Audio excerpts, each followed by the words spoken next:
Okay, the Montreal Canadiens, what the hell was that? Are you kidding me? Oh boy, we have a lot to talk about in this game. And honestly, I feel like we could make an entire commentary just about the third period. Now, firstly, yes, I am indeed back. I'm behind the microphone, we've got some regular old gameplay commentary, and I've got these hockey games live on my television. So, everything went smoothly. Thank y'all for tolerating me and my ugly mug vlogging on the streets of Las Vegas, Nevada. But we are back in Vancouver with our regularly scheduled programming. And I'm gonna be honest, I say I can make a video only about the third period of this Montreal-Boston game because I only watched the third period of this Montreal-Boston game. The first two periods, I got the notifications on my phone, I saw the highlights on Twitter, and that was about it. It was only the third in which I sat down, had my eyes glued to the television screen, and was thanking the heavens that I could finally watch a hockey game on a television screen that was not about the Vegas Golden Knights. Yeah, they were playing the Vegas game in Vegas. What a surprise. But this game, Montreal and Boston, was so crazy that we just have to go out there and talk about players, you know? We could talk about the events, we can talk about the timeline of the game, but at the end of the day, there were 10 goals scored, 6-4 is the final score here, and I feel like just going over the goals by themselves will do nothing to actually illustrate the stories out of this game, because I think there are three main stories, in my opinion at least, that I'm sort of wanting to refer to as this Boston and Montreal game concludes. I want to talk about new additions, I want to talk about goaltending, and I also want to talk about game dynamics. Because when it comes to big additions, there were three that stood out to me in a really big way on Boston, and then on Montreal, of course, there was the main one that we're going to get into, plus a few extras too. For Boston, you had yourselves Nikita Zadorov, Elias Lindholm, and Mark Kastelic going out there with some great offense. And for Nikita Zadorov in particular, he was also bringing the smackdown, he was hitting guys, he was destroying guys, he was targeting Lane Hutson towards the end of the game there. And just watching him move around, get some points, and do his thing, that was like kind of frustrating for me as a Canucks fan because he was so effective, and I think the Canucks could use a little bit of that in their defense. But Nikita Zadorov assisted on an Elias Lindholm goal. Lindholm also added 2 assists, so literally the new Boston Bruins first-line center going out there and putting in work. And also, when it comes to Boston Bruins centers, you had Mark Kastelic, the new guy from the Ottawa Senators, going out there with 2 goals. He battled it out with Brendan Gallagher with a 2-goal double showdown. And I was kind of interested in seeing that one. I mean, he's a fourth-line center, so first-line, fourth-line centers putting in work and doing their thing. Mark Kastelic making the best here out of a new opportunity in Boston, feasting on Cayden Primeau. And I'm going to say feasting because, man, oh man, that second goal that he let in from Kastelic, that was absolutely terrible, man. I think this bleeds in very well into the goaltending side of things because I did have a few things to say about both of the guys suiting up here. You see, I was kind of conflicted because heading into the game, I was thinking to myself, okay, I have Jeremy Swayman on my fantasy team. I need to win categories. I'm in a different league this year with my buds instead of the Hockey YouTubers crew. For some reason, the other one wasn't started up. But the hockey league that I am with my friends is all category-based. And I took Jeremy Swayman with the 4th overall pick because it is a keeper league. And, you know, it's better to have a guy who can make saves and get wins and shutouts and everything than to have a guy who's a 4th-line player who doesn't score any points.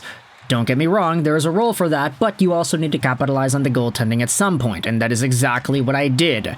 Jeremy Swayman was letting in goals left, right, and center in this one. He let in 4 on a total of 25 shots against, and whilst all the goals were going in, I was kind of getting hyped. I was like, okay, wait, the Canadiens are coming back. They might actually have themselves a good opportunity to maybe tie this game, send it to overtime, maybe pull off a miracle comeback win.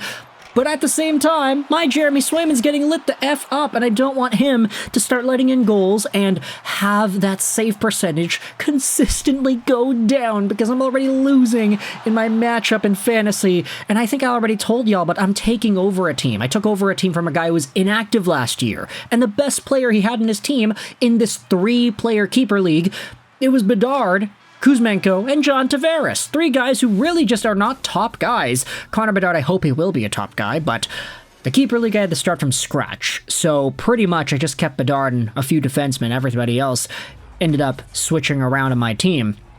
Hence the 4th overall draft selection of Jeremy Swayman. He may not have been his best today, but he still had a few really good saves. Meanwhile, on the other side, Cayden Primeau had himself a 6-goal against performance on 29 shots against, and he definitely looked a little bit worse as the game went on, I would say. And that's not to say that some of the earlier goals were not his fault or whatever. Sure, you want to get saves in those moments.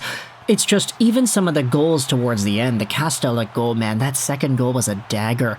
The Habs bounced back. They had 2 straight goals to bring the game within 1 in the 3rd period, and then 17 seconds later, Mark Kastelic drives down the wing. He centers it out in front for the trailer on the back door, and instead of getting the trailer to take the shot, the puck goes underneath Justin Barron. It bounces off Cayden Primeau's stick and in.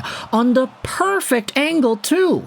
Like, the puck bounced off of the stick and then flipped upwards and to the side. You couldn't replicate that goal in a rec hockey game if you wanted to. The odds of that kind of thing happening are 1 in like a bajillion, and it went in here. Are you kidding me, Cayden Primeau? Keep your stick flat. Make sure those passes don't go right through you. Make sure they don't bounce off of you and in. Not to be too harsh on Cayden Primeau. I know I am kind of being a bit harsh, but man, he didn't have a good game. And I think a lot of Canadiens fans who had watched yesterday's game, Sammy Montembeault posting up what I think was like a record-breaking shutout to open up the NHL season with 47 saves, and then watching Primeau the next night given 6 to the Boston Bruins in the way that he did. Tips out in front, weird shots, longer drives. Sure, like, some of these goals you're not going to be able to stop. David Pastrnak right in the slot, one-timer slap shot, yeah, good luck. You're not going to stop that. I don't care if you're prime Carey Price. He couldn't stop Brock Besser in the slot. Any top-tier goal scorer like that getting their opportunity in front is not going to give a good time to the goalie. Tips in front? Okay, you could say the same thing. Nikita Zadorov, the shot in front, tipped in by Elias Lindholm. Okay, maybe that's not necessarily Primeau's fault, but some of these other plays, that Kastelic goal, that was ugly. However, of course, the guy in the thumbnail of this video, Lane Hutson, ended up with 2 assists on the night, and a lot of people were talking about his overall productivity, the way this guy moves, how he reminds analysts of Quinn Hughes. I saw people talking about him in the same way that people talked about PK Subban, just the way that he moves across the offensive zone, his edges. I saw some people memeing on it too, like Lane Hutson kind of chop pitter-patters around the zone, and in a way it kind of reminds people of that funny PK Subban practicing video where he's kind of doing the same thing. A lot of people were talking about Lane Hutson over the past 48 hours, and for good reason. He is such a dynamic player. He gets 2 assists on the night here. Brendan Gallagher, of course, getting 2 goals here on top of that, not to mention Josh Anderson getting his first goal on the season, tip shot by Kaiden Guhle. Anderson in front there with the deflection. Oliver Kapanen got an assist on that as well, so obviously you love to see him getting on the board. And then Cole Caufield scored his 2nd goal of the season, so Caufield is on pace for 82 goals in 82 games played. Nice. At the end of the day, though, game dynamics were what changed the narrative about this game. I saw a lot of Bruins fans complaining about the penalties, about Brad Marchand towards the end. He got a delay of game call as he entered the Montreal Canadiens zone and flipped the puck over the glass. I actually do think that's a pretty good call, just because that was one of those moments where it's like, yeah, you can totally tell what he's doing. He's sending the puck out to get the change in the offensive zone.